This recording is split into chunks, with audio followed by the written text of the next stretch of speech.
Hello friend, welcome to gossip with कापुटाई। आज मैं आपको बताऊं कि पायल मलिक के उस इंटरव्यू के बारे में जो कि उन्होंने एलिमिनेट होने के बाद किया है। और पायल मलिक इस इंटरव्यू में काफ़ी ज़्यादा इमोशनल दिख रही हैं। एक इंटरव्यू में जब पायल से उनके रिलेशनशिप के बारे में पूछा गया तो उन्होंने कहा कि वो नहीं चाहती थी कि उनके हस्बैंड की कोई भी दूसरी शादी हो। उन्होंने इस बात को भी एक्सेप्ट किया कि उनका रिश्ता बहुत ख़राब हुआ। उन्होंने तकरीबन 1 साल के लिए अरमान को छोड़ दिया था। वहीं उन्होंने ये भी कहा कि वह चीकू को लेकर चली गई थी और मरने की यानी कि सुसाइड तक की नौबत भी आ चुकी थी।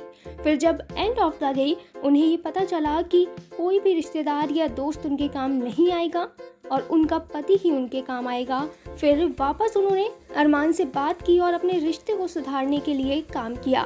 पायल मलिक आगे कहती हैं कि ऑब्वियसली नाइंसाफ़ी तो उनके साथ हुई ही है, क्योंकि उन्होंने सिर्फ और सिर्फ अरमान के लिए अपना घर छोड़ा था और 8 साल वो सिर्फ अरमान की होकर ही रह गई थी। उन्हीं के साथ वो रह रही थी और उन्होंने कहा कि मैंने अपना सब कुछ अरमान के लिए ही छोड़ दिया था और सिर्फ वही उनके लिए सब कुछ थे। लेकिन अचानक ऐसा हो जाएगा और अरमान किसी और से प्यार कर बैठेंगे, ये उन्हें बिल्कुल भी नहीं पता था। तो ऐसे में उनके साथ नाइंसाफ़ी तो हुई है, लेकिन उन्होंने इसी के साथ ये भी कहा है कि आने वाले वक्त में और इस वक्त भी अरमान के लिए हमेशा पायल सबसे पहले है, कृतिका से भी पहले। वैसे आप पायल मलिक के इस स्टेटमेंट को क्या कहना चाहेंगे, कमेंट में ज़रूर बताएं। मैं शिवानी को यही मैसेज दूंगी कि ये सब करना बंद कर दे और सिंपल खेल, ये चाले मत चल, क्योंकि यहाँ सारे चलाते हैं और अगर चाल चलने पे सारे लोग आएंगे तो उससे अच्छा खेल सकते हैं। गिला शिकवा मुझे नेजी भाई से है, क्योंकि मैंने उनके लिए बहुत किया है और उन्होंने मुझे नॉमिनेट किया जिसका मुझे बिल्कुल भी अंदाजा नहीं था। पायल नेजी भाई को भूख बहुत ज्यादा लगती है तो मैं अपना भी खाना उन्हें देती थी।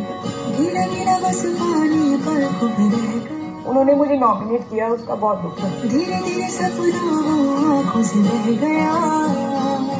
दीपक जी का मुझे बुरा नहीं लगा, क्योंकि वो ऑलरेडी चाहते थे कि हम तीनों में से कोई बाहर जाए, पर नेजी ने बिना सोचे समझे मुझे नॉमिनेट किया और अदरवाइज मैं नॉमिनेट नहीं होती, अभी बाहर नहीं आती।